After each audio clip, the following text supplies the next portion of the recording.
come a long way from the Averex, from the days when we had to make the waist stretch. Now it's Vacherons and all the Marpe sets. You wanna get money with me? Say less.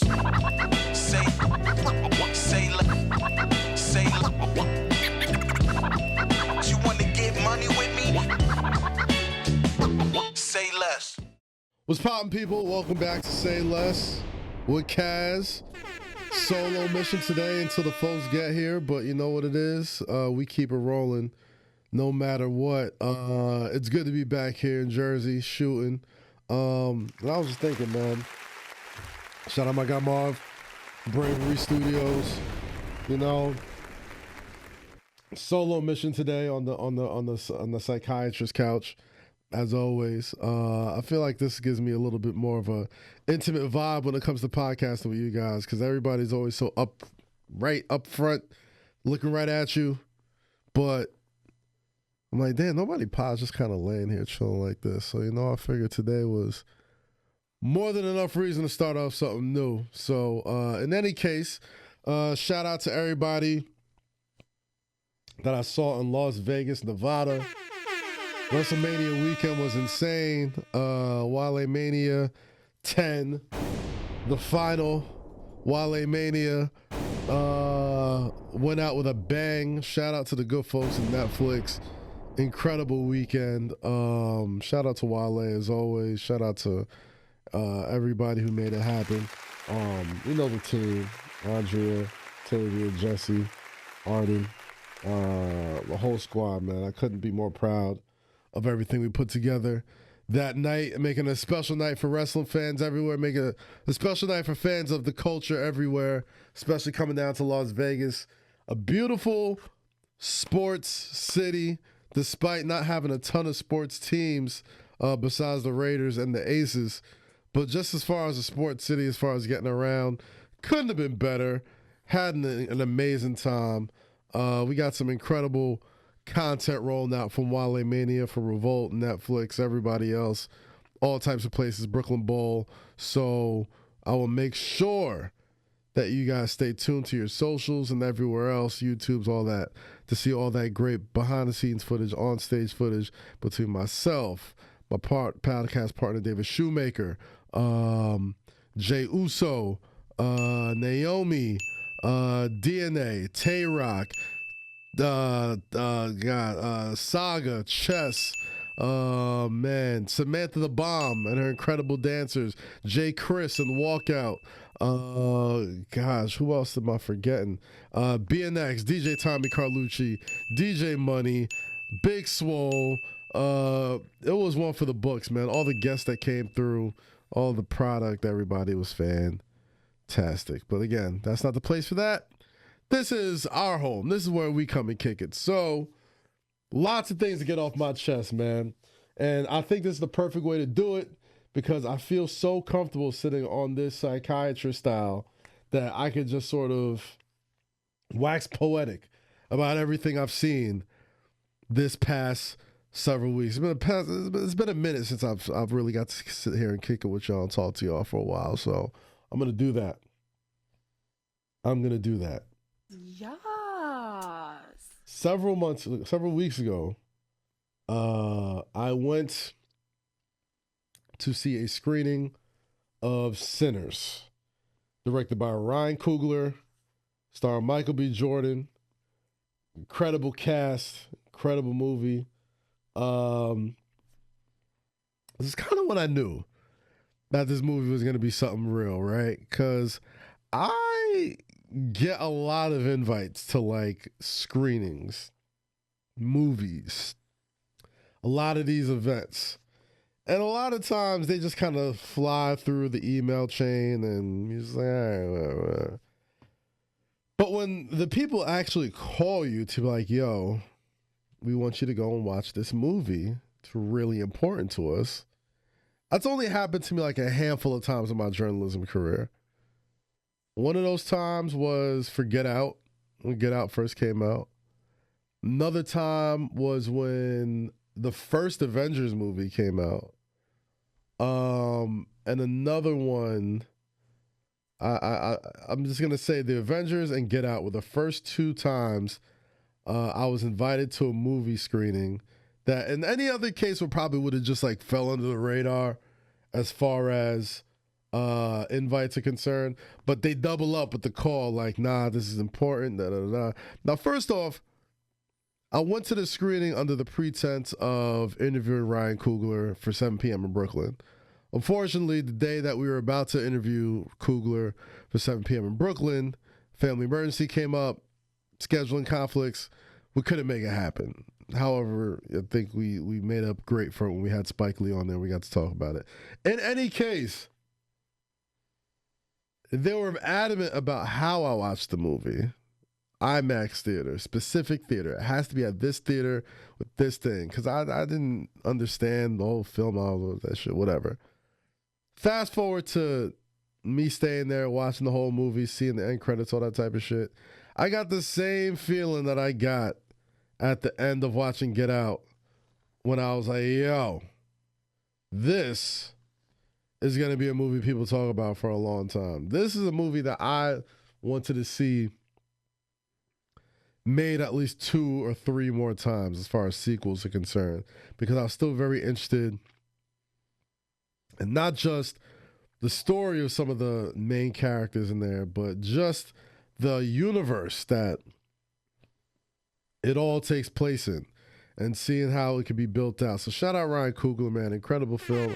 I don't want to spoil too much of it because if you've seen it already, great. This isn't one of those spoiler podcasts, but we'll definitely talk about it. But I definitely love seeing the reaction to it. And this is what we do, right? Whenever there's a great piece of art out there for us to consume, whether it's music, whether it's a movie, whether it's a TV show or something like that, it's always like, all right, the groundswell to make sure this does well is apparent. And funny enough, I always kind of go into these things because I'm a contrarian by nature. I always go into these things thinking, well, I'm going to be the one guy to find something that's whack about this. But not me. Not this time. And especially not with another Ryan Coogler presented project. Because that dude is literally batting 1,000 in all of his feature films. Every single one of those things. From Fruitvale Station to the Black Panther movies to Sinners now. All of these films have had an indelible mark on the current landscape of film and production, and especially black cinema, that not many directors have had before him.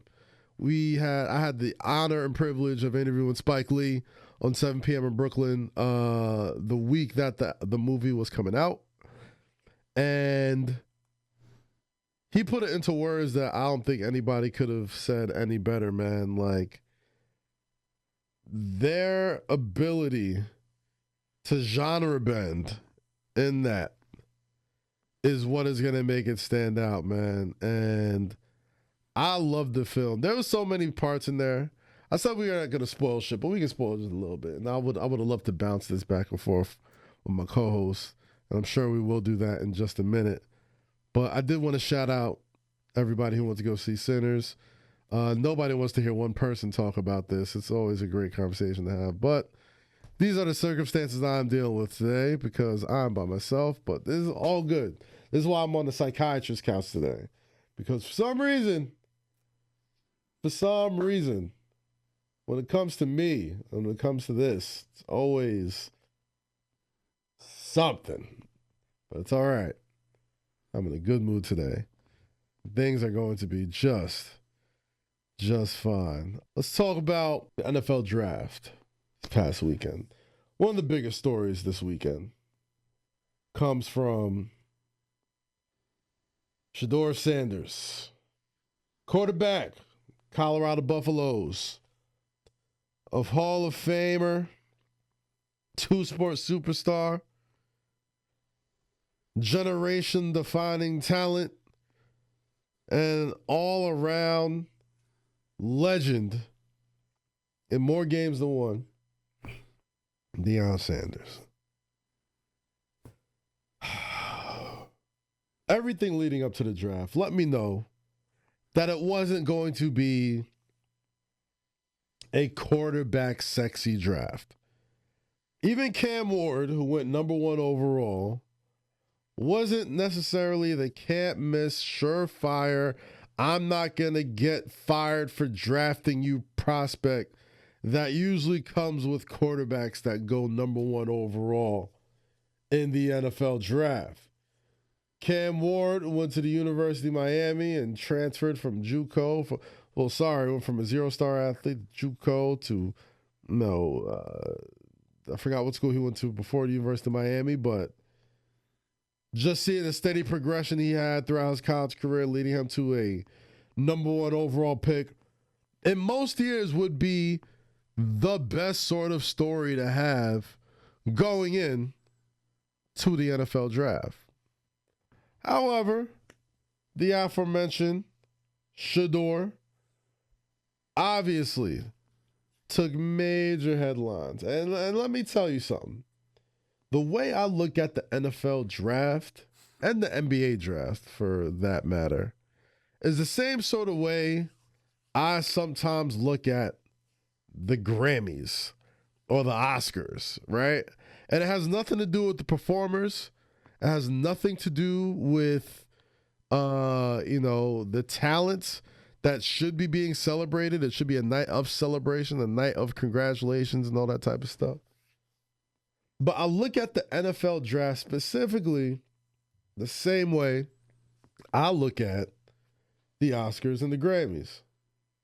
The Oscars and the Grammys are always promoted the same sort of way, right? They have an artist that leads the categories in all aspects, right? Most nominations and It cleans up. And then they usually put that artist in one of the big 5 categories. Record of the year, album of the year, song of the year, best new artist, whatever. That artist is going to get paraded out. That artist is going to do all the press.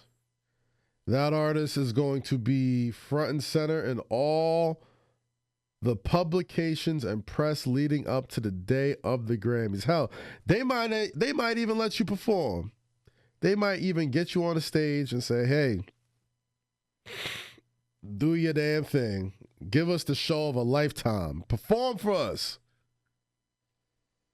But when it comes to giving out that one of those big 5 awards, history has often shown us you don't really get to get one of those. Which is why we've always been super shocked and definitely pleasantly surprised when artists like Kendrick Lamar, Beyonce win one of those big 5 awards.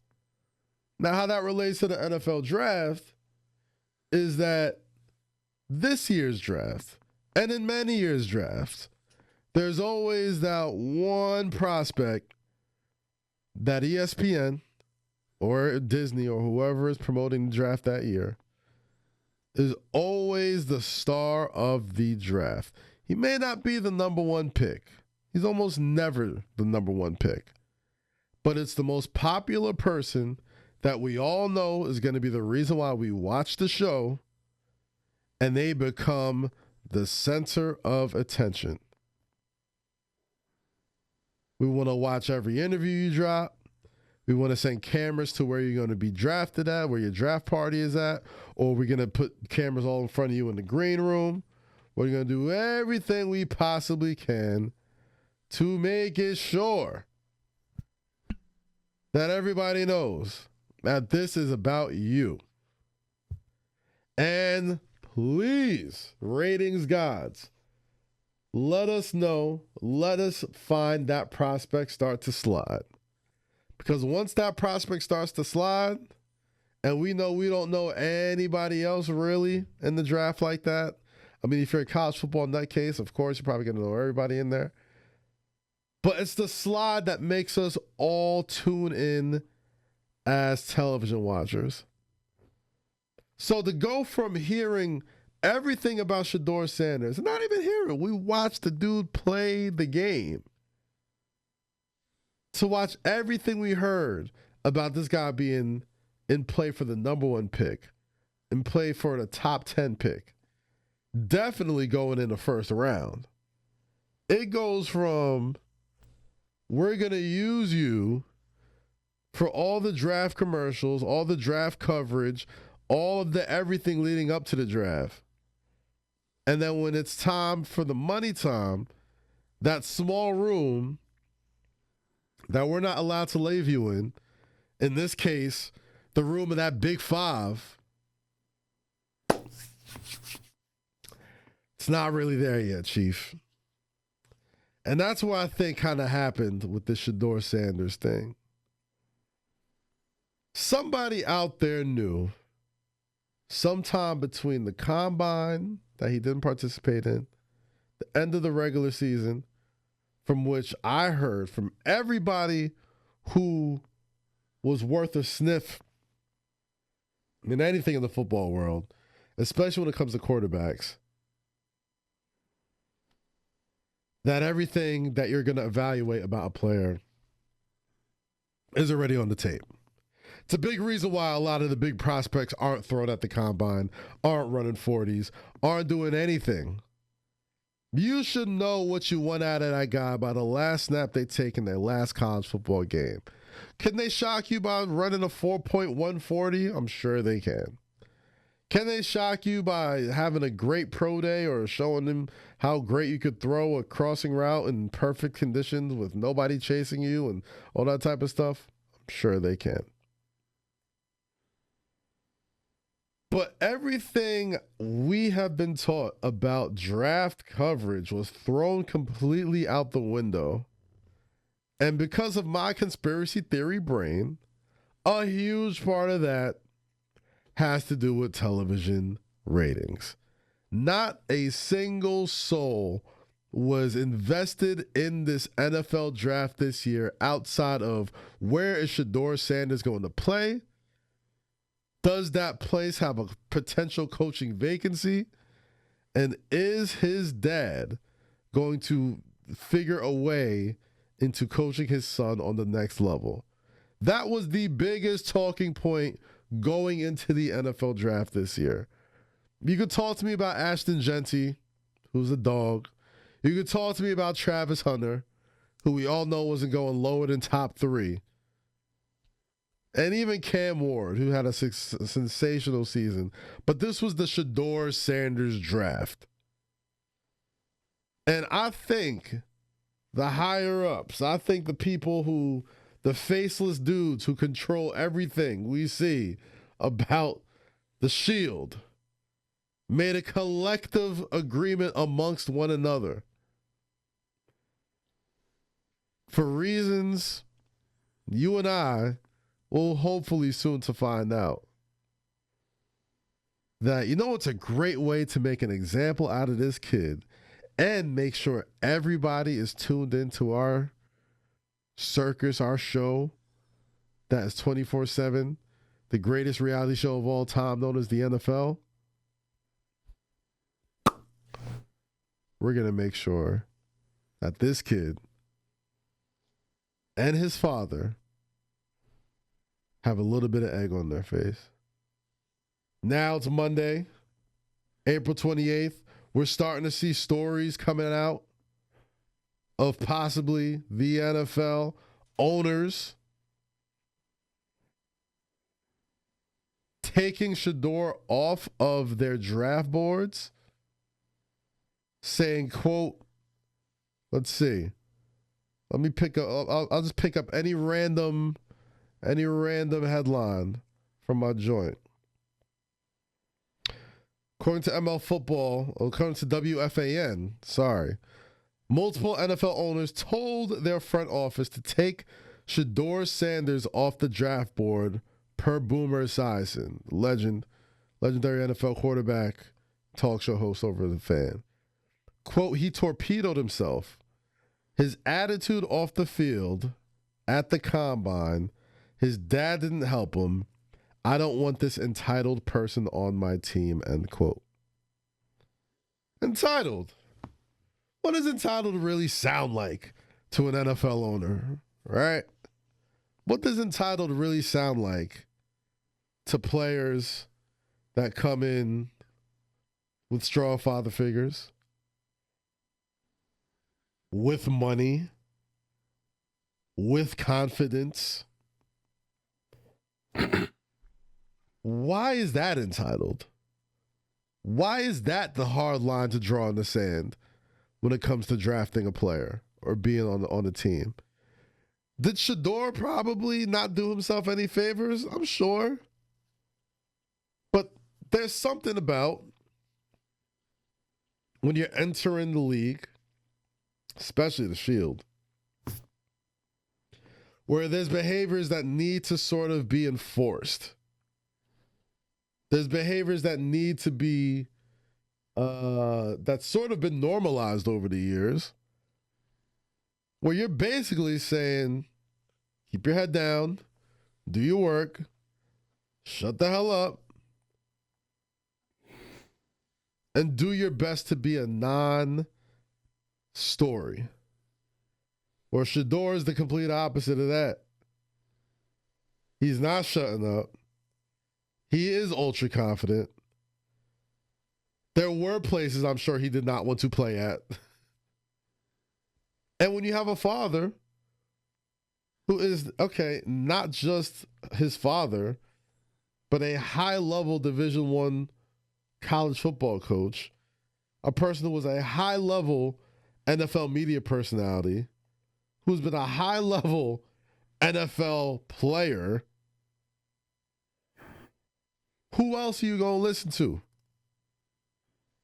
Why was that the choice that needed to be made? I compare it to the Grammys and the Oscars because it's like, remember when Beyonce got nominated for like a zillion awards like a couple Grammys ago? And they promoted her all throughout the awards, and they showed all the, they were saying this is the Beyonce Grammys and da-da-da-da. And she got all the little awards, but when it came to the big joints, outside of Cowboy Carter, which finally got it this past year, they're like, nah. You're not allowed to come in big, boisterous, confident, and black and think you're about to shake this establishment up. Oh, no. You're not doing that shit. And I don't necessarily feel bad for the kid. I'm not feeling bad for Shedeur. I don't think it was, he's like starving or missing no meals or whatever. But I do think it was a great lesson for all of us to sort of watch unfold in real time this past weekend. Look at where the line is drawn in the sand when it comes to this league. Look where the line is drawn. Look at the type of players. Look at the type of people. Look at the type of incidents that have been overlooked when it comes to drafting NFL players. And then look what everybody in the league, for at least 3 days, collectively said, no mas. This is a bridge too far.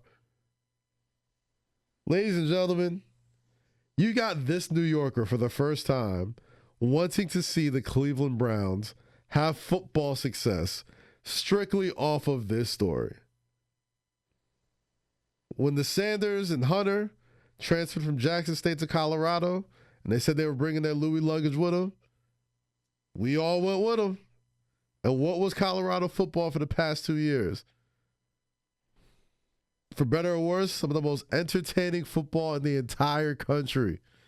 And listen to the Heisman winner. Had the sidelines looking like award shows, looking like Summer Jam. It was cultural. And I'll say this. I'd be silly to say it's a race thing. I'd be silly to say, oh, it's because he was young, confident, and black. But I will suffice to say, it's definitely a culture thing. It's definitely a type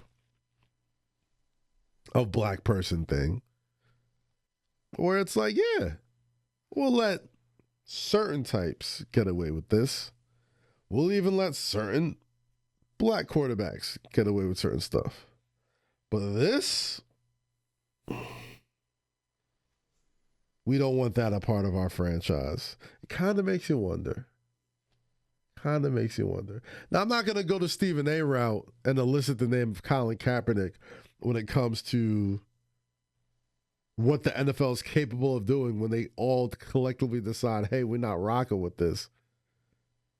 But it really makes you wonder how in the hell that happens. And when I say it became a show for everybody. More importantly than that, there was a moment where I guess some kid got a hold of Shedeur Sanders' burner phone, the phone that I guess they were going to use for drafting. He said nobody else had that line. It was just for coaches. And one of those kids got a hold of that, called Shedeur Sanders, gassed him up, and prank phone called him, pretty much saying, had him thinking he got picked earlier in the day, and he didn't. Came out Sunday. Jeff Ulbrich, defensive coordinator for the Atlanta Falcons, turns out that information got leaked to one of his kids, and they thought it would be a fun idea to call Shedeur up and prank call him. I'm not going to give them any credit for apologizing and getting in front of it, whatever. That's the thing you're supposed to do. But goddamn, how silly is it? Like, what? I don't know if you guys noticed, but like the kids put a video out, like breaking down the prank, like snitching on themselves. For this era of just self-snitching on yourself,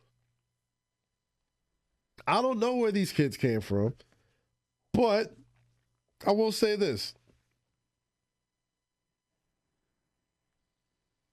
If that was my kid who took the time to not just go through my personal work stuff,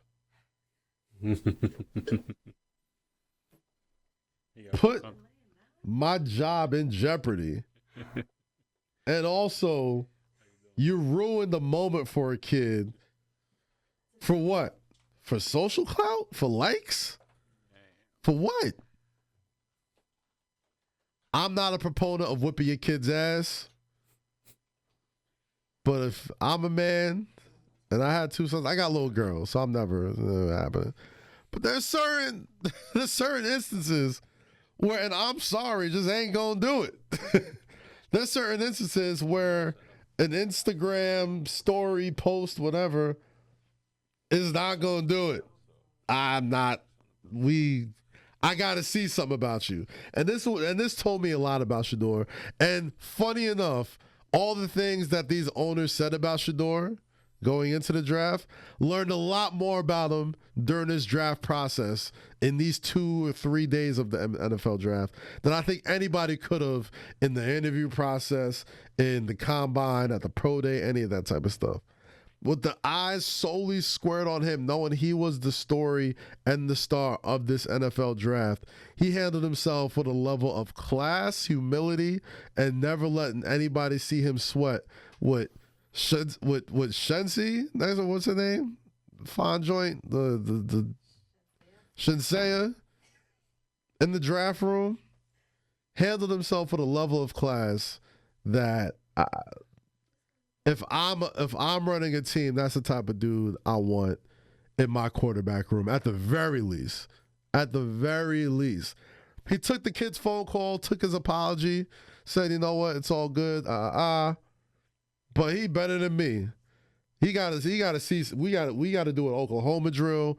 We gotta see something. Something physical has to take place. Cause we're saying, oh, this kid's just a kid. No, Shedor's the kid. That kid, he's barely 20, 21, 20-something years old. The dude that did the prank is probably the same age as him. And he's handling it like a grown man over this dude who's probably maybe a year or two younger than him. You got to come see me about that. We have to have a face-to-face confrontation, and if there is something in between that becomes physical, that's earned after what you've done. And if it ain't between Shedeur and the kid as the daddy, this is what's happening. This is what's happening right here. Yo. Come here, kid. Come here. Hold on. Get you. Who told you? What I tell you about? What I tell you about going through my shit? You know, boy, didn't I?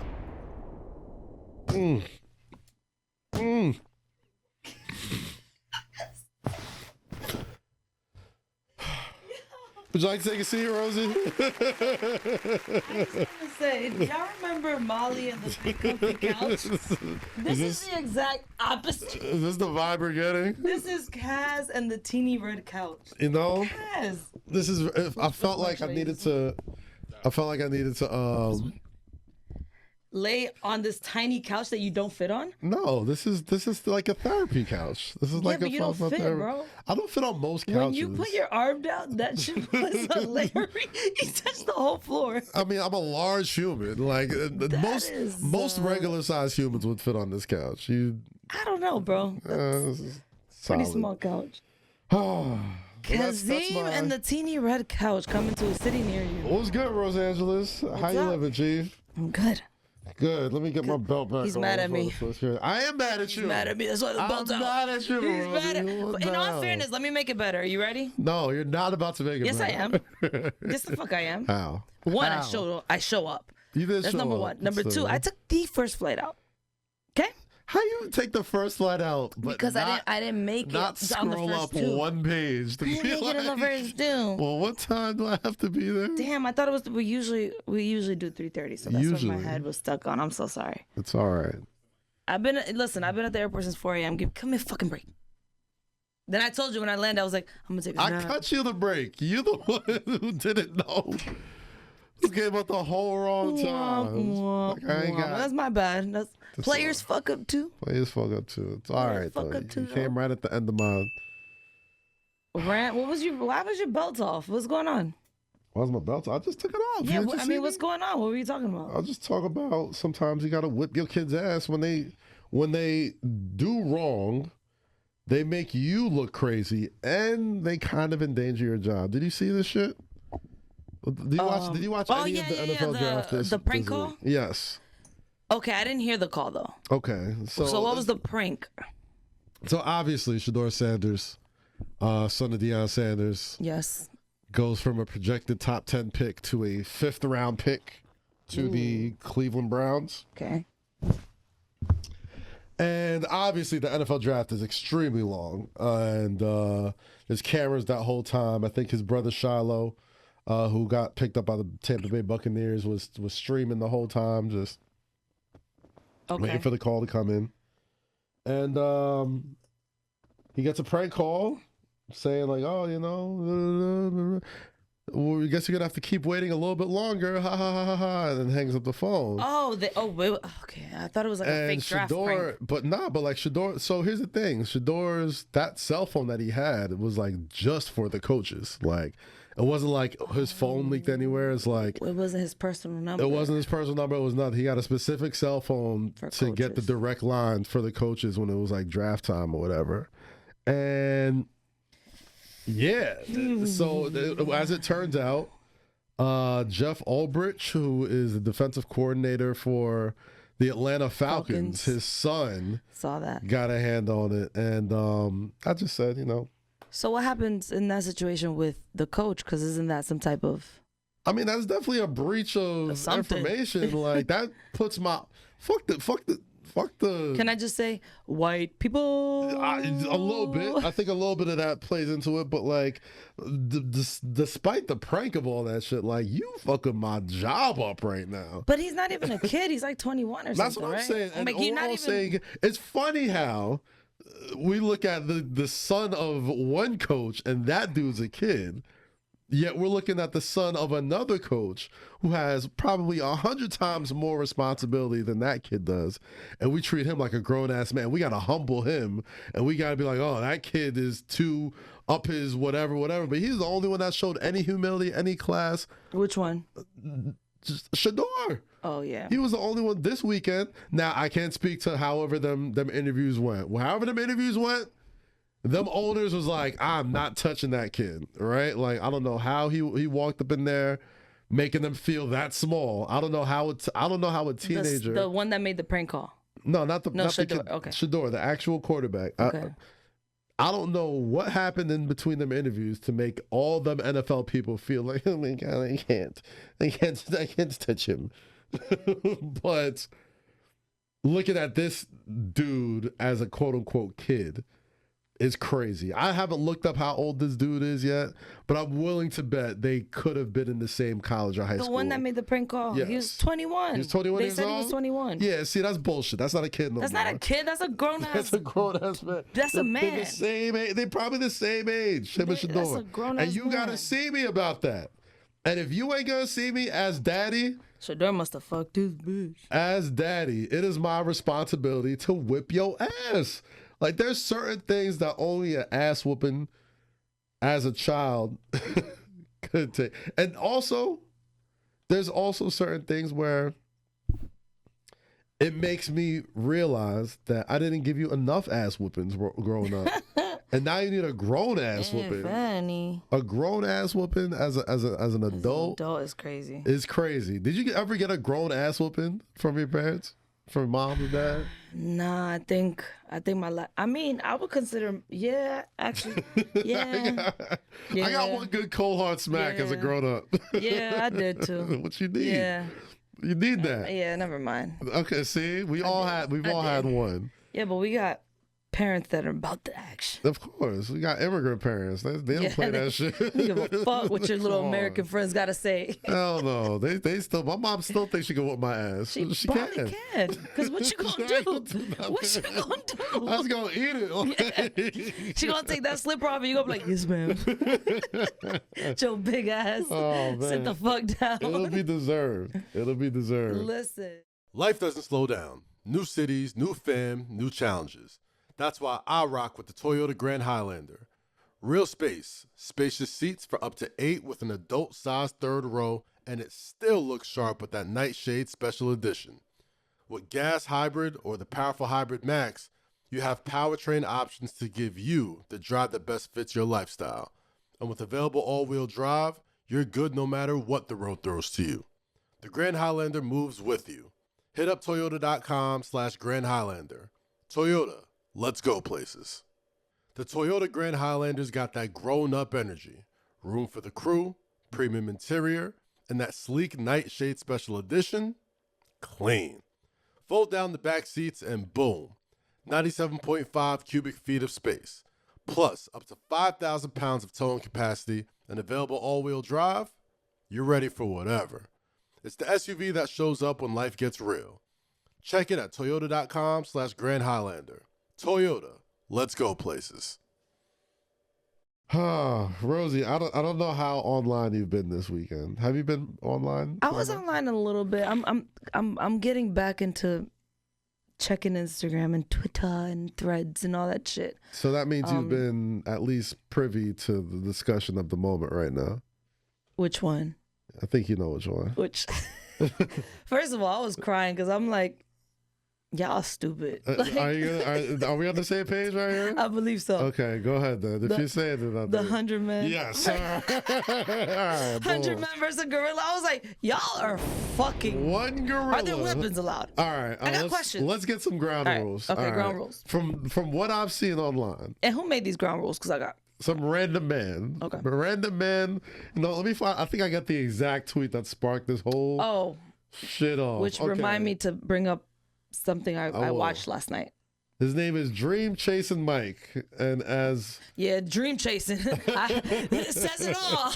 as of right now, Says it all, Mike.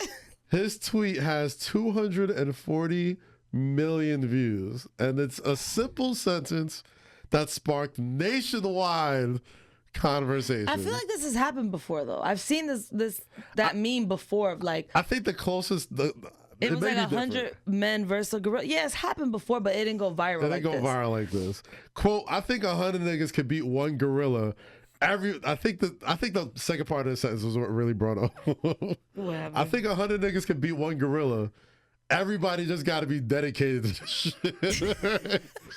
The level of dedication is, I think, what made this conversation go viral, right? Because it's like Dedicated how?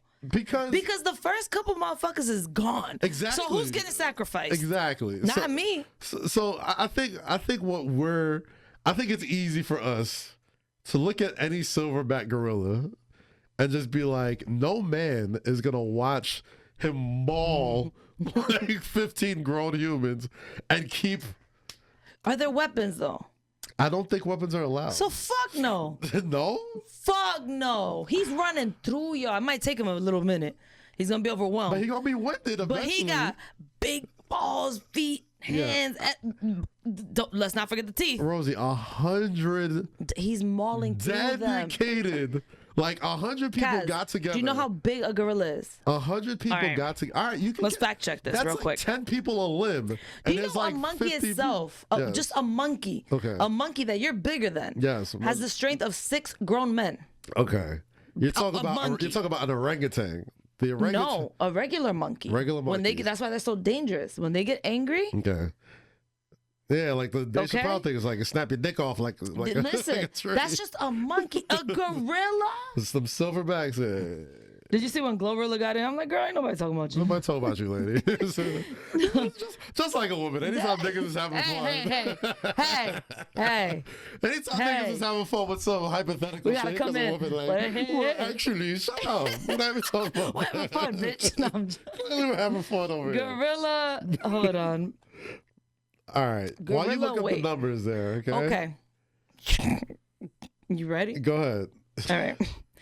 The males weigh 300 to 600 pounds. Females weigh 150 to 300. That's just a fat bitch. Okay.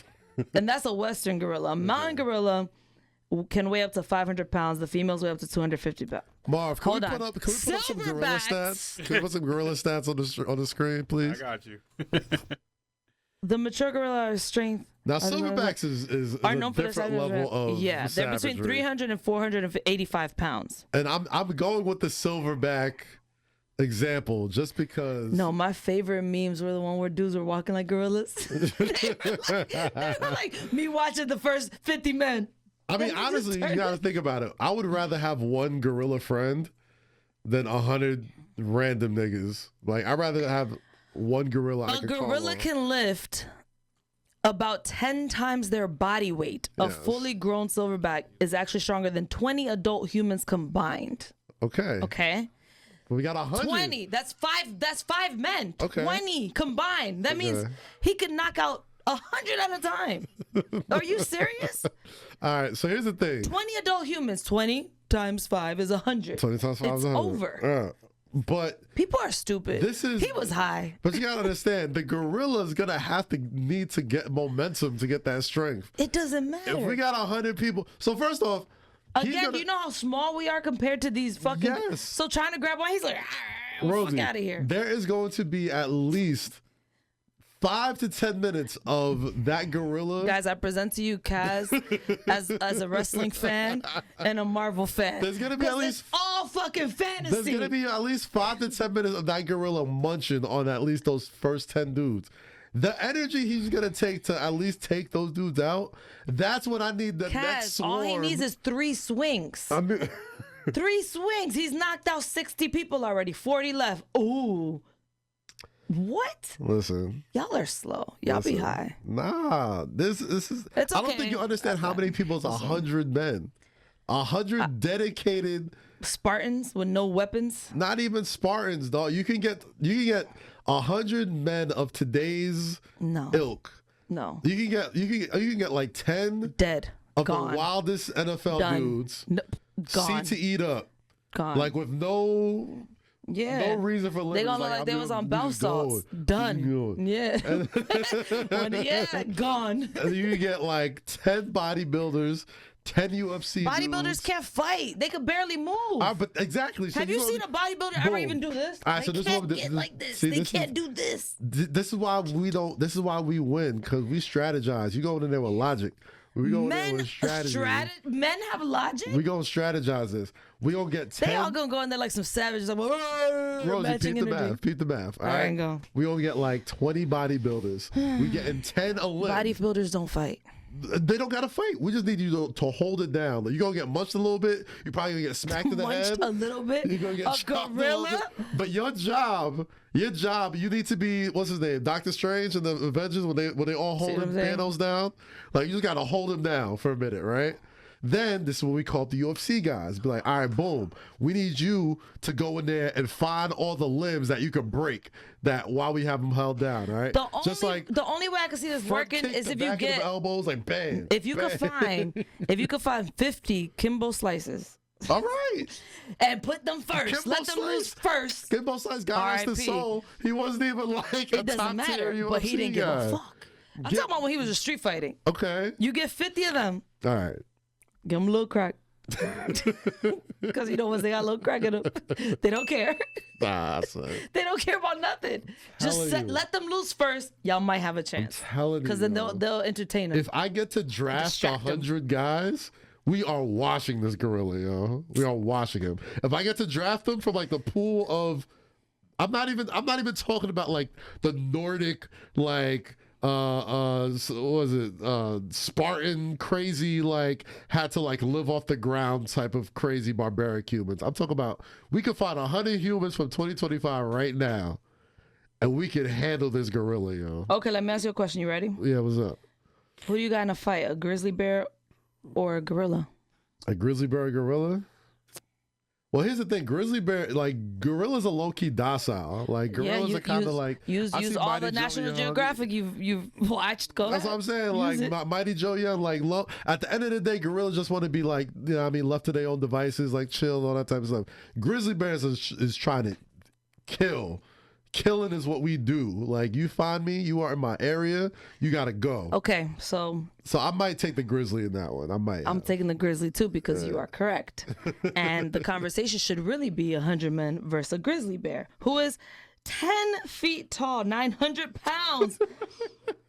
Their strength is double, triple the gorilla. Their bite force is double. Like and they bite. that should be the They conversation. bite. Like I've seen, I've never seen a gorilla actually bite a human. I've seen grizzly bears munch. Like they have the taste for human now, and they've gathered gathered their friends. They've gathered their grizzly homies. I'm like, yo, have you had some of this human flesh? She's delicious. Let's go get some. I still think the gorilla would be like, yo, why is he ganging up on me? And they'll eventually be like, you know what I mean? They strapped up King Kong with like one tranquilizer gun. And King Kong was like the monkey, dog. He was bigger than everybody. He got one joint to the poof, and he was like, Next thing you know, he woke up like, oh shit, what's going on? Right. Strapped to something in a circus. They all paying money to see him. All right, Kaz won that round. A grizzly bear. This is shit I Google when I do get high. I got you. A grizzly bear versus a polar bear. I'm not familiar with the polar bear's temperament because I don't go into the cold like that.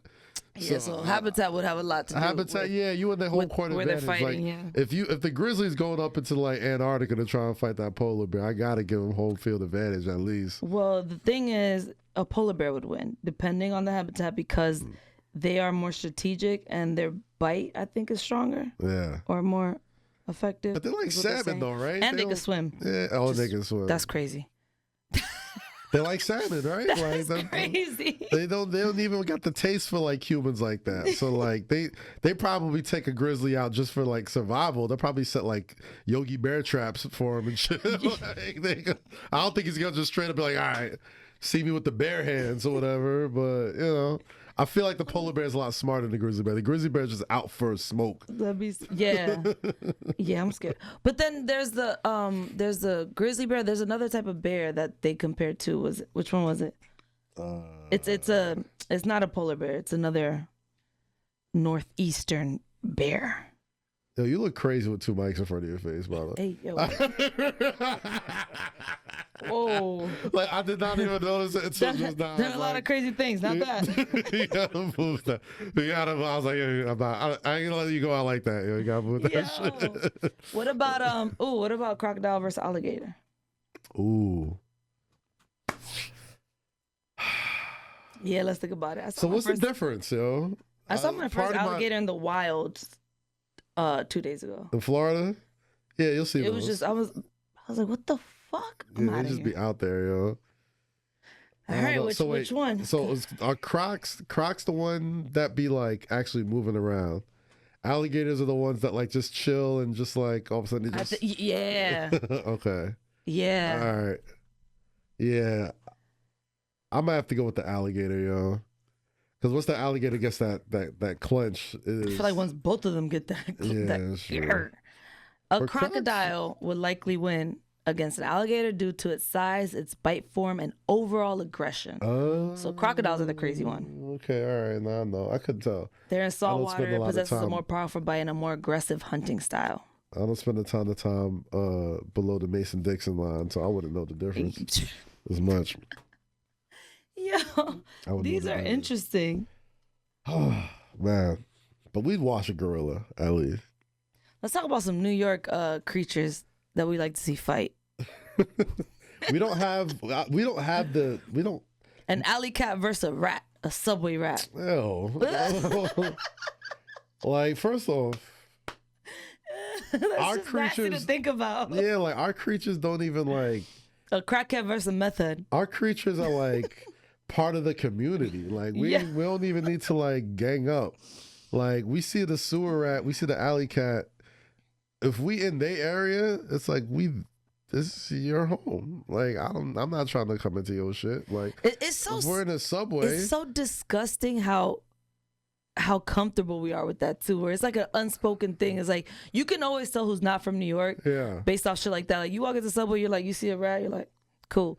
A New Yorker moves away and you're like, yo, don't startle him. Just chill. Don't startle him, He not doing shit. Now he think it's playtime. Yeah, especially if you see one in the subway, because they're always larger than you think. Yo.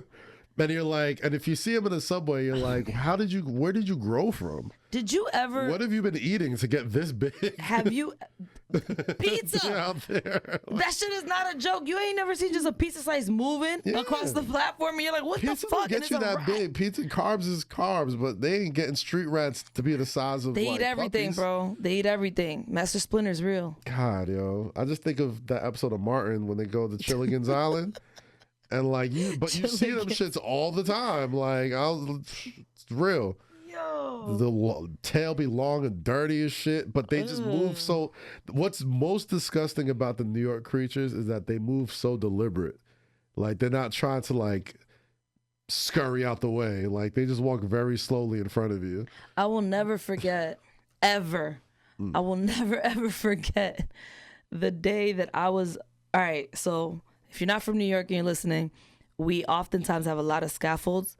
And like when they're doing construction on the sidewalk, they create this little walkway for you to walk through. Yeah. So it's like concrete and then a scaffold. All right. So it's an alley, right? We're painting the picture. Usually when you're from New York, you know at night, there's probably going to be some rats coming through the wooden part. So you just don't want to walk there because you don't want to be stuck with the rat. Okay. But sometimes you can't walk anywhere else. So you walk through there. I will never forget, I was the time I was in the Upper East Side and I walked through one.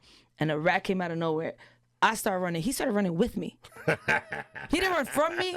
He ran with me. It was a race. Yeah. And then I started laughing because it was kind of funny. Like, did it stop and take a breath? Slowed down. Like, yo, my best friend was she was like, did he just run with you? I was like, bro, he thought we was racing. I'm running from him. He's running with me. I'm like, but this is the kind of shit you see in New York, bro, and you just can't be startled. And then I had to jump over the concrete thingy because I was like, man, fuck this. Especially the scaffolding. It's like there's nowhere to go. That's the scary part.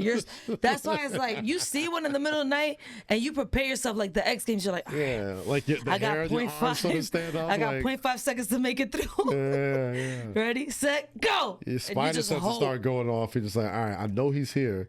And I know he'll sense fear if I'm feared. Man, I sense that when I see too many trash bags on the sidewalk. When I'm like, when there's just trash bags on both sides, you're like, I'll just cross the street. I'll just cross the street. When I see too many garbage bags on the side, I'm like, I know there's all kinds of wildlife. There's mad wildlife. And the minute you walk through, they all. Yo, I'm telling you, there should be like a challenge, like a Squid Games type shit for New Yorkers, because it's all crackhead activities, but like real life things. God, that's disgusting. I'm telling you, man. Everything is an extreme sport in New York, especially once that sun goes down. God, how I'm gonna get past it? Subway, late nights. You'll see a crackhead sleeping on the platform. Scary looking crackhead, like scary homeless person. Like maybe his ass is out, he's shitting on his pants, pissed on his pants, he's laid out. Yeah. And you gotta go like around him or over him. That's an extreme sport. Now I gotta think of how to do this without startling this thing. Yeah, I ain't gonna hold you. Like it's wild. Like there's always homeless people and crackheads in New York City, but like the explosion of homeless people and crackheads after the pandemic. It's like they all like migrated to New York. Yeah, it is OD. I want to hold like a TED Talk where it's like, y'all should just go to Cali. The weather's perfect. Nah, there's too many there. I just want to send When's the last time you've been to Cali? Last week. Oh, right. Yeah.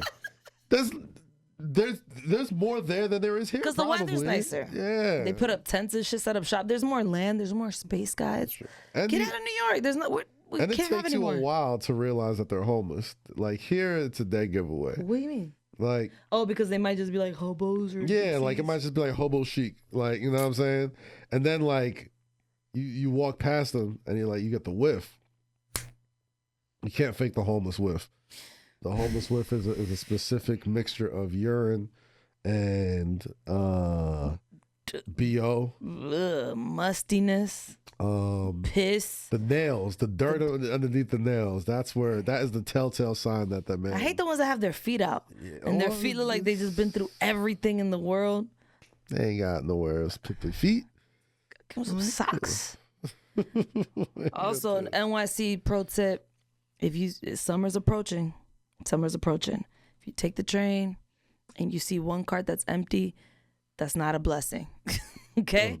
Do not get on that car. That means that car has no AC and it has the most disgusting smelling homeless person just laid out that it's a stench that like sticks to you. Don't get on that car. Just go on the next one. Yeah. I'm not a bougie person, but that's definitely one thing I've become bougie with over the past several years. The train. The train is I just can't do it no more. I'm just like the luxury. Yeah. I wish. I'll drive in. I wish, but you know what? Traffic isn't worth it sometimes. Like sometimes I'm like, I'll go as far as... Should I take an Uber or a train? I'm like, fuck, a train's gonna get me faster and there's no traffic. Yeah, logically it makes sense. I'll risk it all. No, but it's one of those things where I'm just like, all right, so commuter train I'm all about. Metro North, NJ Transit all day long. Bang, bang, bang. But the subway? The New York City subway? Come back to your roots. Hey, man. I lived long enough to know that I do not want to be a subway rider anymore. Oh, God. So, if it's close enough to take the train, it's close enough to Uber over. But sometimes it's like $80. You're right. You're right. I ain't got it, big dog. Cool. I work hard too. I ain't spending $80 on a 15-minute Uber when I could pay $2.90. Yeah, that's true. I'm good. That's very true. I watched this movie on Netflix last night. What movie did you watch on Netflix? It's called Havoc. Okay, what's Havoc about? Well, this is how they get you. So it's a big picture with Tom fucking Hardy on it. Everyone's favorite.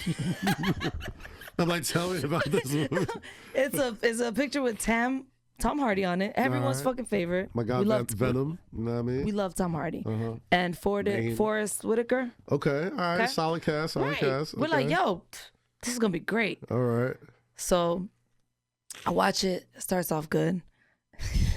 Spoiler alert. This movie is so fucking trash. This movie was so trash that I just don't know how. I want to know how much they paid Tom Hardy to do it, because Havoc is the perfect name. Yo, it was so many bullets and so many fights and so many shoot. I think the director got shot. I think the producer got shot. I caught a bullet. But that's not. Everybody was shooting everybody. Everybody dies. Everybody except Tom. All right, what's bad about it? Everything. So it's just It's like so a big shoot 'em chaotic. up? It's just like you don't know who's bad at who anymore. Okay. If you watch it, you're gonna be like, So it's just a big shoot 'em up. Bang, it was just bang, every kill 'em all, scene. bang, Everybody's bang, just bang, bang, bang, everybody bang, bang, bang. dies, bro. But I like that type of shit, especially No, on Netflix. bro, it was terrible. It was trash. Was it?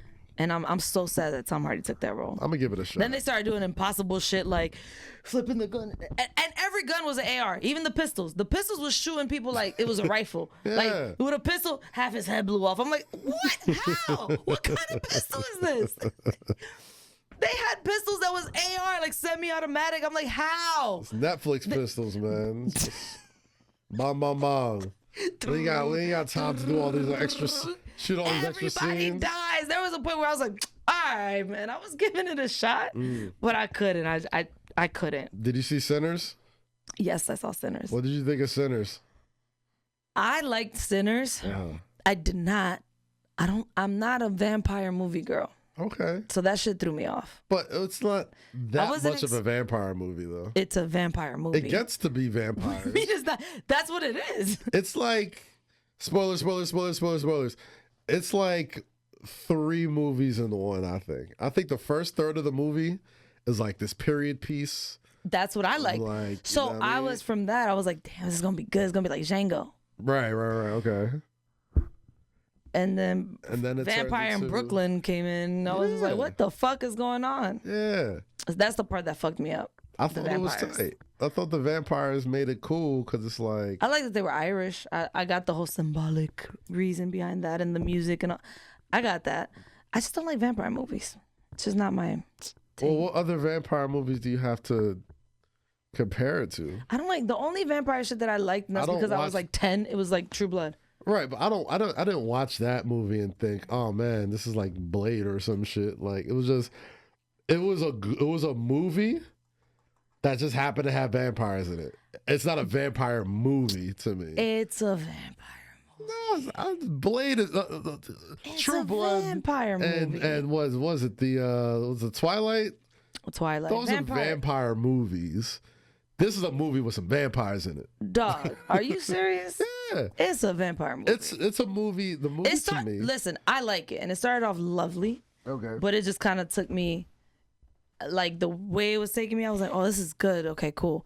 And then I got the whole experience, the whole IMAX 70mm. It was great. Man, shot beautifully. Love it. Uh-huh. Soundtrack, love it. Uh-huh. Then I saw Shout the out vampire, Ryan and I was like, but I already knew because I watched so many movies that once they included the little voodoo lady and she had to re-bless his. I was like, oh shit, here it comes. Does the voodoo shit freak you out a little bit? No, I mean, it's like, spoiler alert. I kind of come from that, so yeah. in a weird way. Wait, what? Well, because my grandmother was Haitian, so she was into some, you seen the? yeah. I grew up around a lot of Haitians too. so Yeah, I seen, yeah. you know, My brother's big into shit like that. Like he gives me stuff that he'd be like, "Bring it back. I gotta re-bless it, or to bless it, do this and do that." I'm not mocking him. I'm just like, bro, I'm not buying rum and smoking a cigar and blowing into this. Yeah, okay. I was like, will it even work? So when I saw her doing that, I was like, some evil spirits are coming. The spirits are on the way. Yes. Yeah. So I you like know. the movie a lot. I like the movie a lot because I like that it felt like it was going one way, and every time it did, it wasn't like a shock, but it was still like super entertaining, right? Like at first, like I said, I think the first third of the movie was like this period piece where that's it's what like, I all liked. right, That's the part I really liked. you know, they're talking about, you know, coming back from Chicago, working with Al Capone and coming down to the home and showing everybody what they learned and like bringing, you know what I mean, trying to be like hustlers in their neighborhood and all that type of shit and put this juke jam together and all that. Then the second third of the movie is like this beautiful musical like tribute. I think that's when after that beautiful music scene where they did like the evolution of music and how technically blues and all that like was, It all you know. comes from, yeah. So I love that, but I think after that was when the vampires came. That's when they Yes, came. and then That's when it's they came like- a knocking. And then it's like, after that, it's like horror, gore, vampires. And then it pissed all me that off type that of the shit. white lady was the first one to get bit. She's got back in, and she's the one that brought it into the.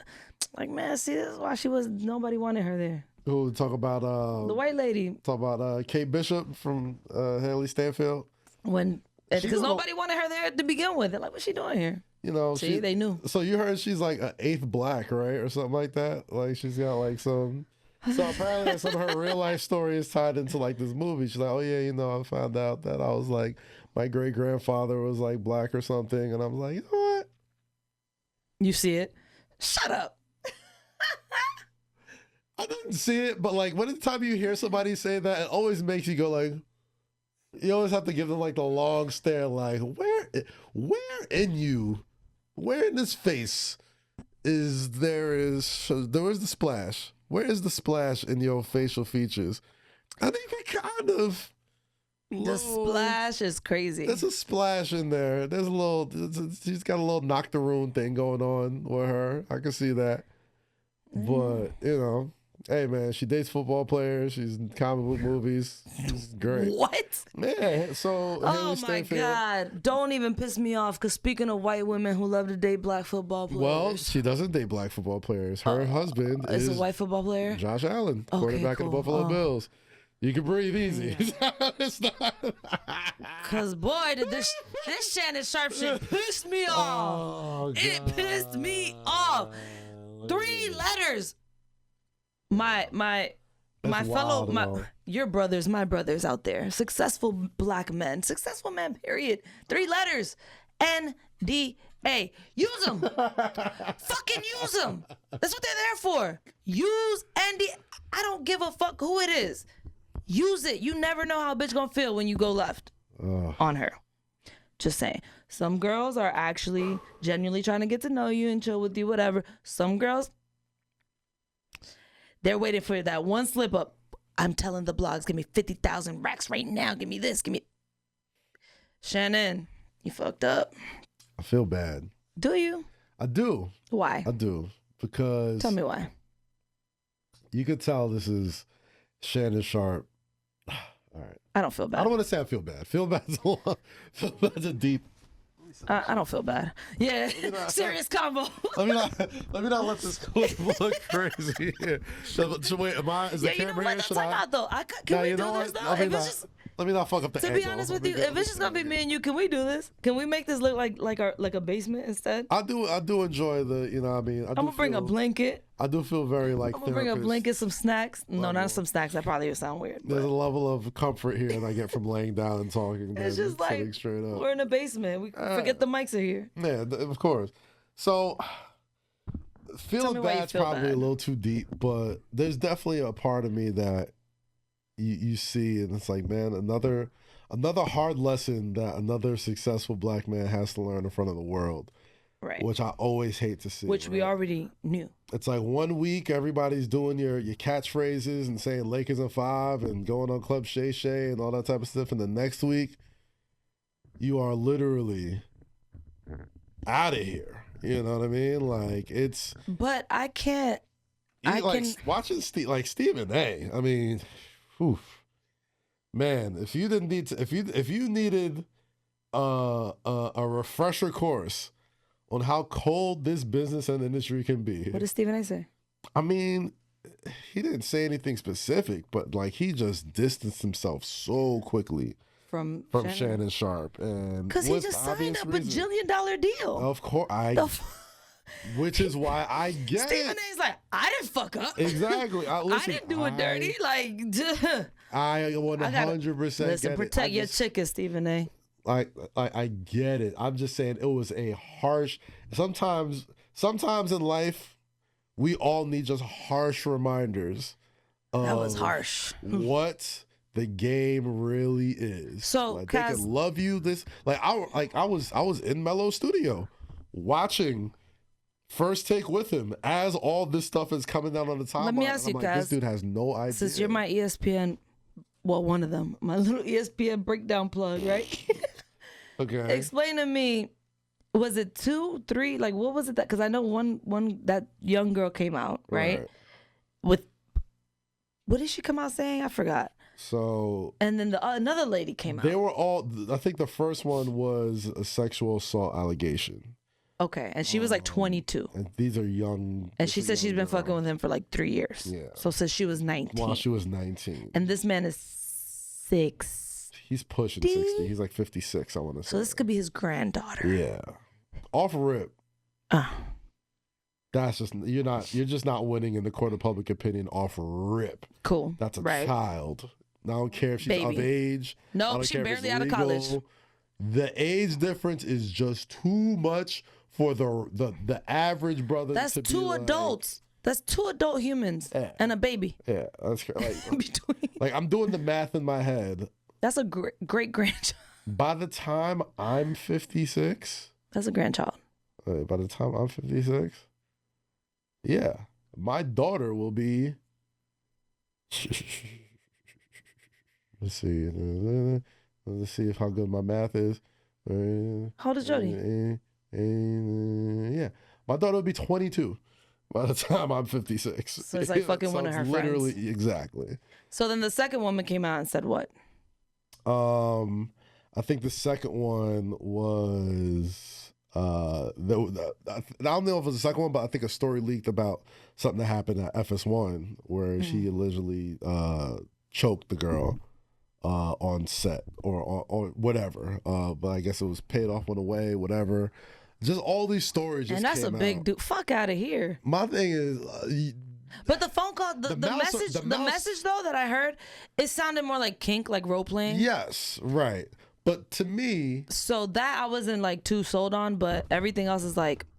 The mouse already let one dick story slide, right? Like with the Instagram live joint, like the mouse already let that one slide. It's like, all right, the mouse don't usually let multiple sexual things just be out there about you when we put you on our most watched show on damn near all of our networks, you know what I mean, every single day.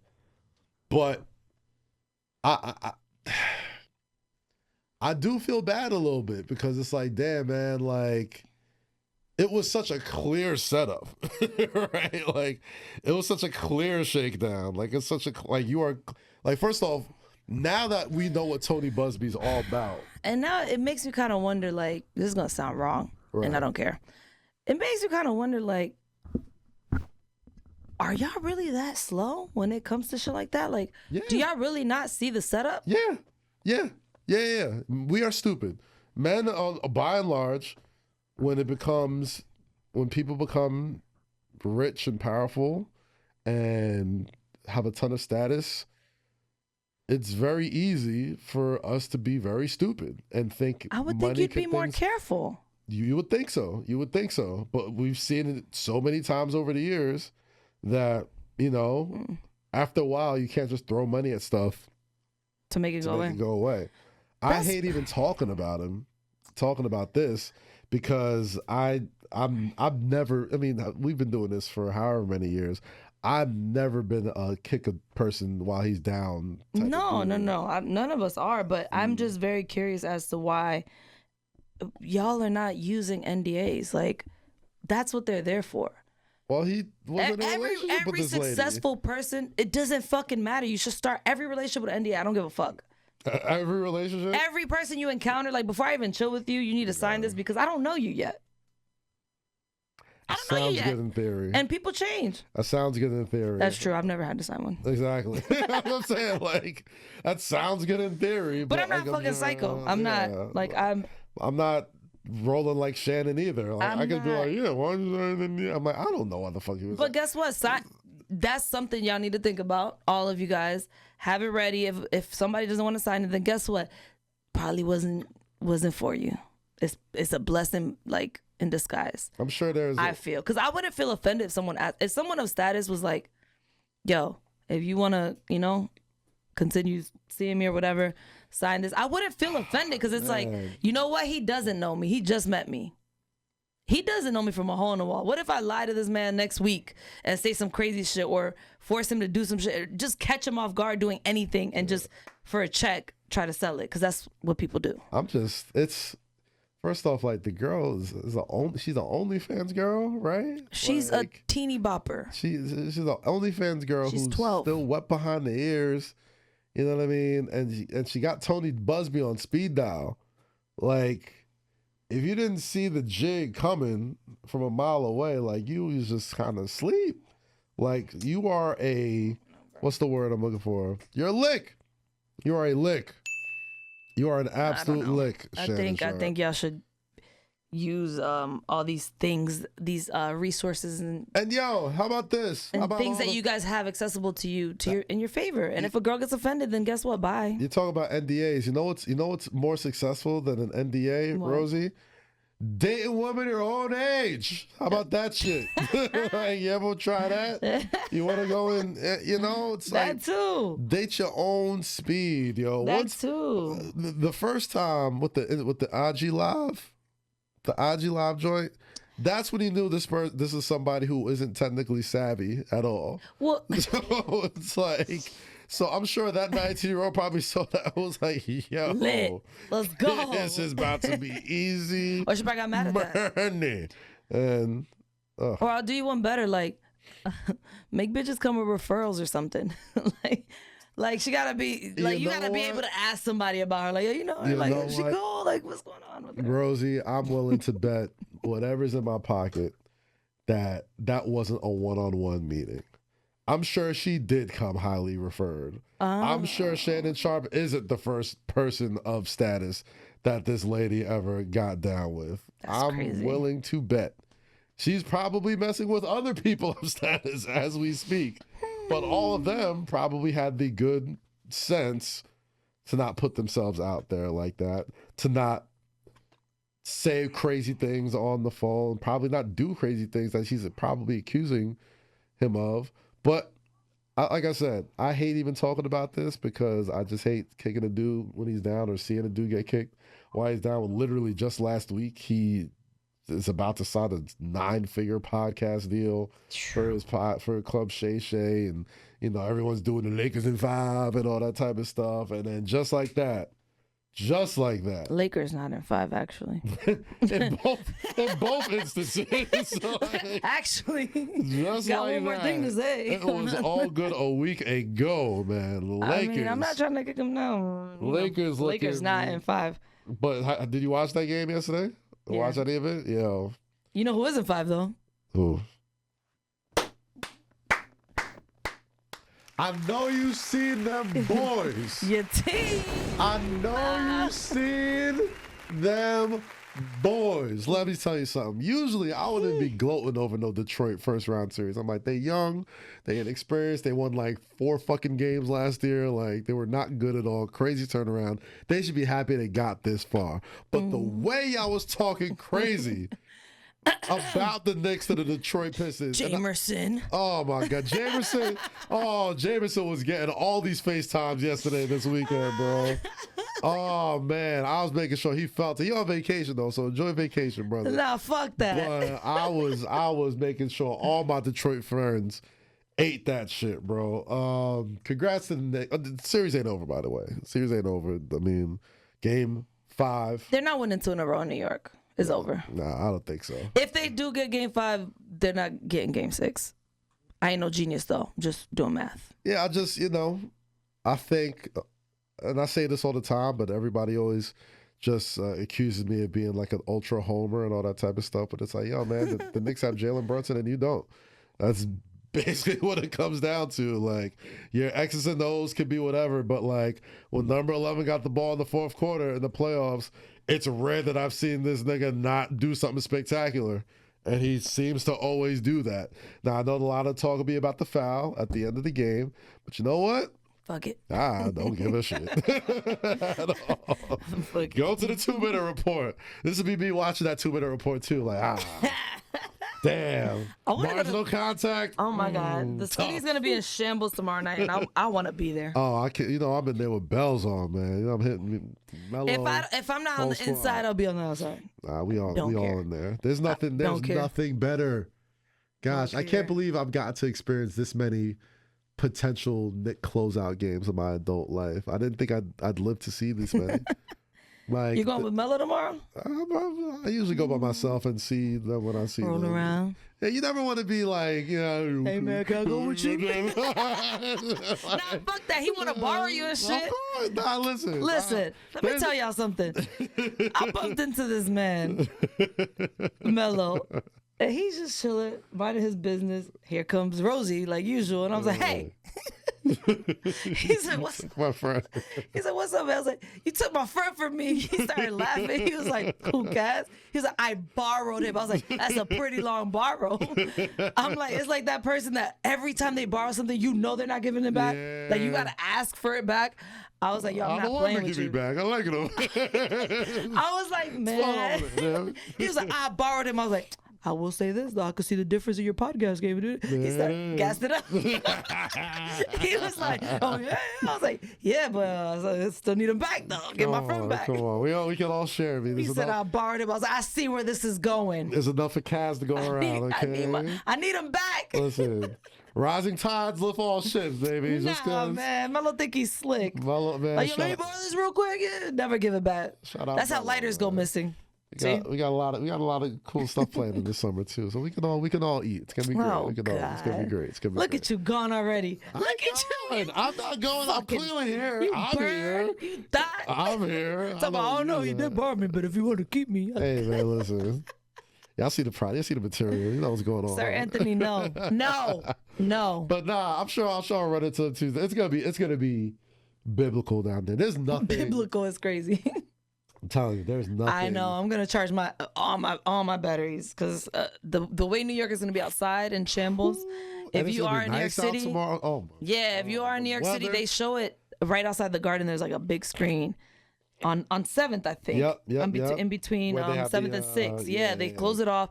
Everyone's outside drinking. Watch it. It's lit. And they got like I haven't even been there yet, but all the little stores, the little bars outside.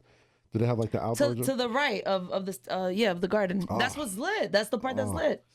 That was the one thing the Knicks were missing in these past playoff runs that I see in other playoff cities, right? Like if you can't get into the game, you need to have a place outside the arena where motherfuckers can they got watch it now. the game. And now they got that shit. So it's like I used to watch these Raptors games where it's like it just sucks that it's in the middle of fucking Herald Square, so you're stopping traffic and everything, but nobody cares. So what? Nobody cares. So what? If it is the New York Knicks, you will wait. You will wait. You know what thing is more important. You shall wait. It's like, what was his name? King Joffrey from Let Them Wait. The Knicks are on. The Knicks are on.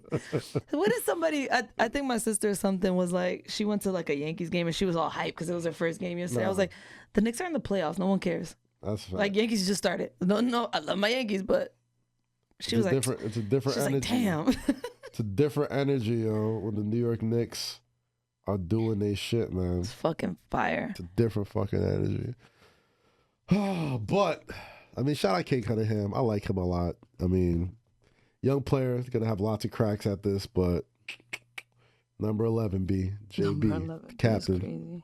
And Karl Anthony Towns, man. Come on. If there's anybody who's going to be more celebrated, when's the Dominican Day Parade, Rosy?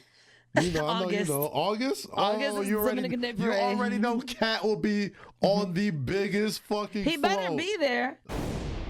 Guaranteed. It's August. It's the weekend, August 11th or 12th. Like, Ryder bit me on the day of the Dominican Day Parade. Wow. When I got home. Damn. Yeah.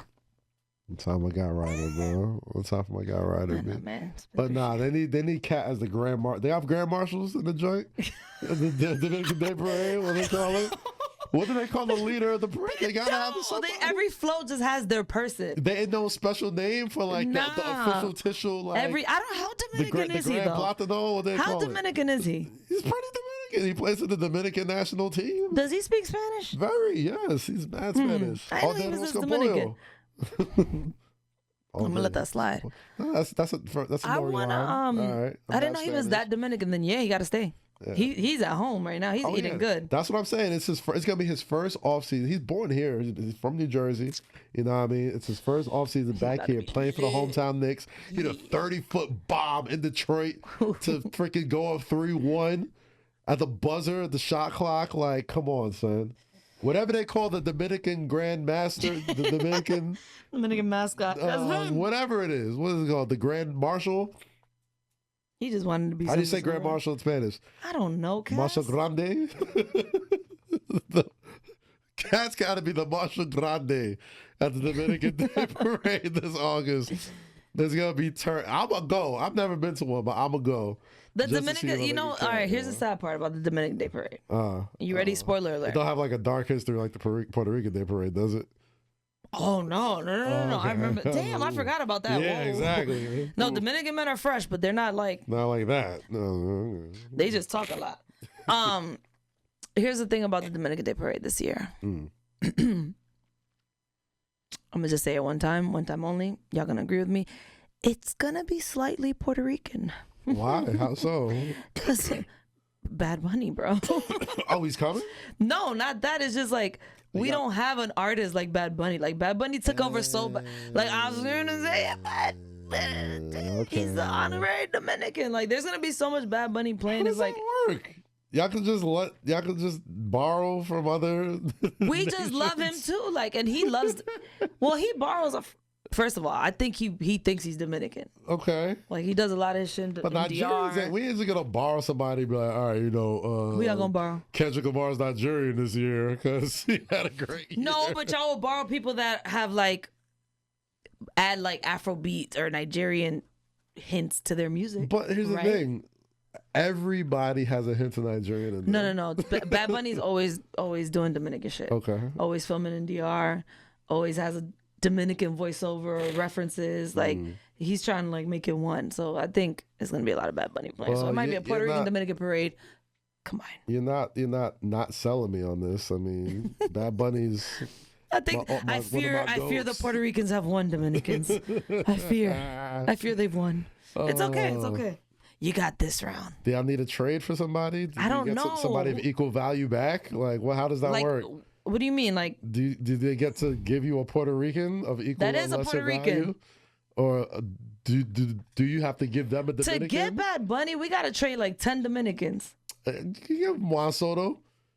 We don't want You can give him that. They don't want him. What you mean? Nobody wants him. Right up the straight in Queens. Yo, Juan That's Soto, a quick trip. You know what Juan Soto's getting? He's getting the A-Rod treatment. Really? No. From the Yankee fans. Nah, A-Rod, they really tried to whitewash my man A-Rod like he was the proud He didn't want to Dominican. play for the Dominican national team. Because he was trying to win the gold. It doesn't matter. Are you Dominican or not? You're right. You want to claim you're American when it's convenient. Oh, but then you want to be Dominican when it's convenient. Fuck out of here. Okay, all right, I can see that. Sorry, whitewash him. He whitewashed himself. I think they was doing that with Juan Soto. Soto feel like he Nah, when that trade hit, when he went to the Mets, every Yankee feels like, man, fuck it. Yeah, you got to. Off principle, you have to. You don't just, first off, you can leave the Yankees. Leaving the Yankees, people do that shit all the time. But to the Mets you and can't Red go Sox? to the Mets or the Sox. You can't do that. That's two teams you could have just. That's crazy. That's still crazy. But, hey, man. He probably walking in his favorite restaurants in New York still, where they're like, 800 million smackaroons. I'll tell all y'all to eat my balls, dog. You kidding me? I ain't gonna lie, me too. And I ain't gotta move. I can keep my house. What? What the fuck? Just the ride's gonna be a little 10 minutes longer. What? You just gotta drive by that damn mechanic, all the mechanics on the way to City Field. In case you need it. you might need a tire. That's the only thing about City Field that's so whack. The Bronx too. But at least the Bronx has every But at least the Bronx, leading up to Yankee Stadium. Every shop you need. But at least once you get to the Yankee Stadium, property. They're like, here, you need a fridge. Feels you need a new stove. What about 89 tires? You need 89 tires? I'm telling you, that's City Field, yo. As dope and new as City Field is, the fact that you could just it's newer than the Yankee Stadium, right? Yeah, it is. But as dope as it is, the fact that you can get a muffler change, literally. But so is the Bronx. Right. But it's so close. From the beginning to the end. It's so close. Across the street, it's literally just desolate. It's just desolate. Just flat lands. So and mechanics. What have we learned today, guys? Every baseball field in New York, you can get your car fixed outside. Quick. Like, there's no reason for your car to break down in front of Yankee Stadium. Jesus Christ. Or Citi Field. Like, non-mechanics going to pop up. They're going to spawn out of nowhere. Like, freaking. Oh, my God. Like Doom. And just fix your shit. Like, hey, my friend, your tire, your fix. Oh, God. Guys, got a bonus question. That's a bonus question because we got to wrap soon. I know. Bonus question. Mm-hmm. 2 bonus questions. Go ahead. What was your favorite twin from Sitters? It gotta be with Smoke, man. Like, Smoke? Smoke was my guy. Yeah. Was Smoke the one with the black woman? Yes. Smoke was the one that was tearing that up. Yes. He was a little more savvy. Well, did you like the big girl sexy? Big girl sexy is a sexy. Did you like it? The sex scene? Yeah. Like. Hey, what was wrong with it? No, I mean, you got Michael B. Jordan. You got. What's the problem? I didn't say anything. All right, so tell me what you saw or heard that you thought would have been an issue, because I know it wasn't an issue. I just saw so many people that were like, yeah. So it was like, it wasn't the typical leading a lady alongside Michael B. Jordan, but they bounced it out with the white girl. I'm saying, I know you saw the combos. That, bro. They didn't bounce it out with white girl. Black women are about to come for your ass. Take that shit back. Off, they had the fly black woman that was Take that shit back. You cannot say they balanced it out. They had the fly. You can't say that. Michael B. Jordan played 2 characters. Good for him. One of them was he did great, by the way. Phenomenal, Michael B. Jordan. Phenomenal job. Probably his best acting job. Yeah, and he still had a little he still had that little Compton swag in him. Like, where do you get? You're from Jersey. He still throws a little Killmonger in there. Yo, when he said fool like twice, and I was like, in 1931, who was saying fool? Like, all right, I'm gonna let it slide. Who wrote the script? But nah, there was, you know what I mean? There was Haley Stanfield, the white lady. But Kate you can't Bishop. say. Oh my God, that was so bad. Kate Bishop from the joint. You had beautiful brown woman, full figure brown woman that they had. I forgot her name. The one that was with the cousin. Yes. And then you got the shorty that had a little twang to it. She's like, oh, I got to shower first, and he was like, man, that's the one I'm talking about. That's so who's the full figure one you talking about? The gosh, I forgot her name. Somebody. What role did she play? She was God. Let me tell you how Ryan Coogler is so from the Bay. He's so from the Bay. He just mixed a bunch of Asians in there. I respected the Asians. No, I loved it, but that was San Fran. Yeah. That was all Oakland. But I love that. I loved it. I was like, where y'all come from? But cool. I love that they set the movie up as like this period piece, and then he threw in some Asians in there to let people know, like, yo, like.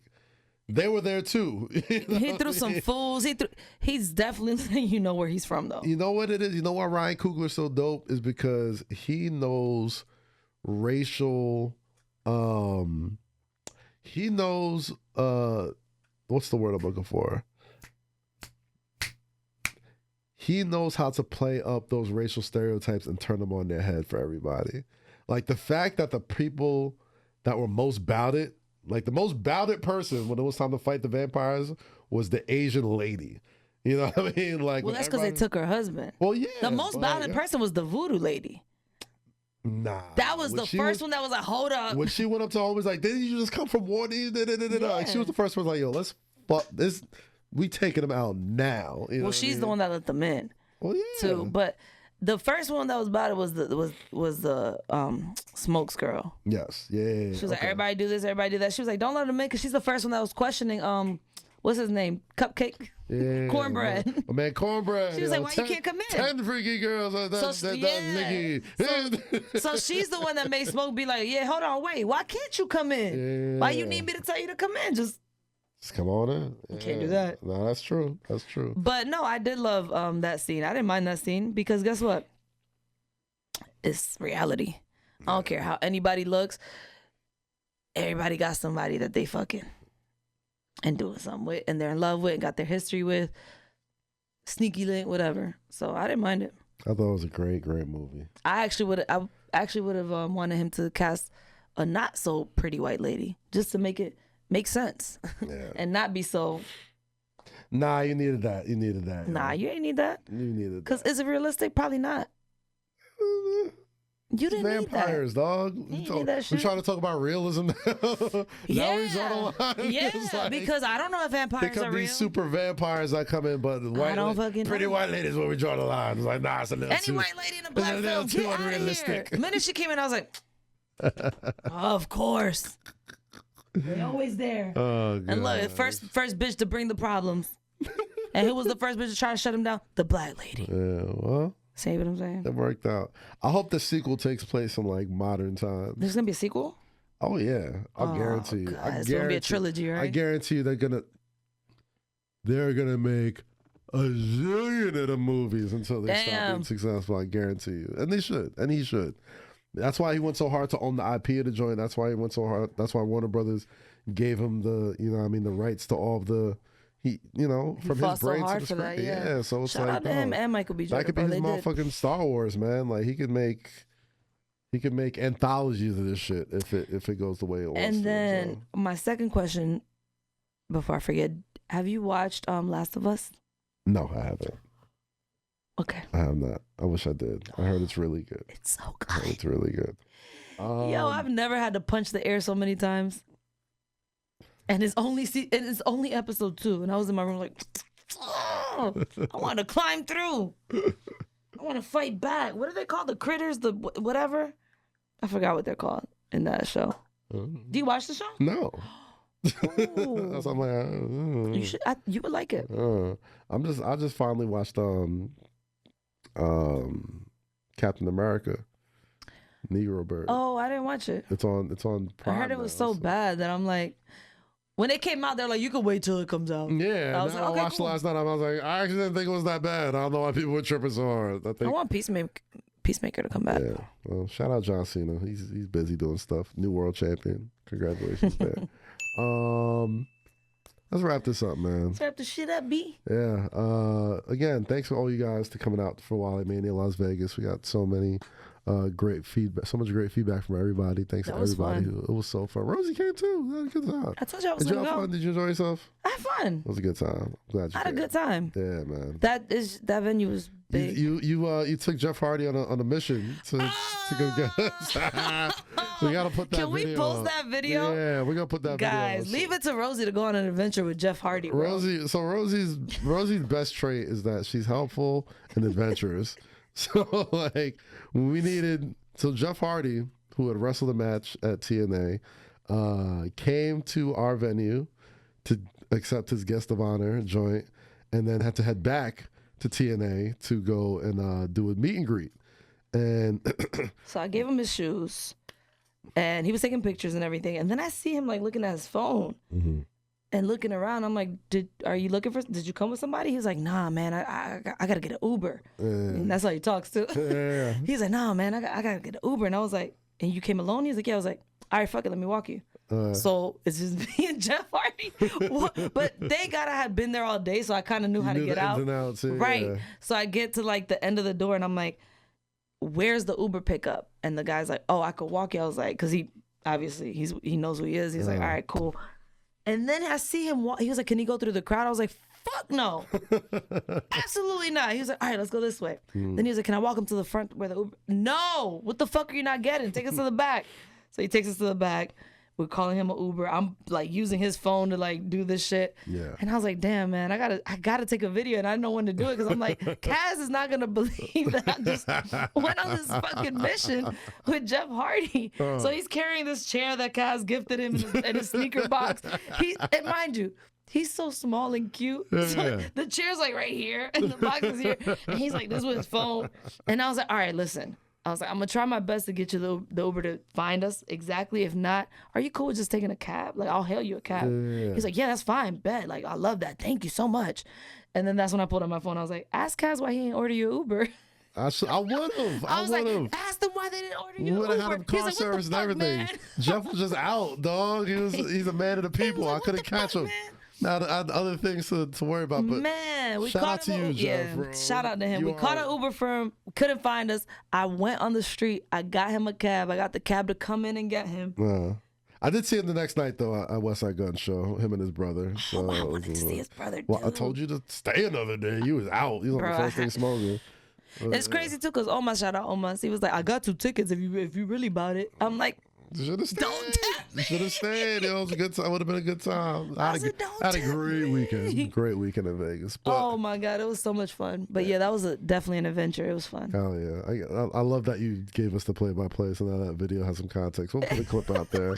It'd be really fun. It was so. I love him. Why is he so fucking cool? Freaking Jeff Hardy. He's an icon, bro. You With his 2 little braids. kidding me? He came with the braids. That's what I was like, yeah. Yeah, Jeff, you tough one. I said Jeff Hardy, Haley Williams, Tony Hawk.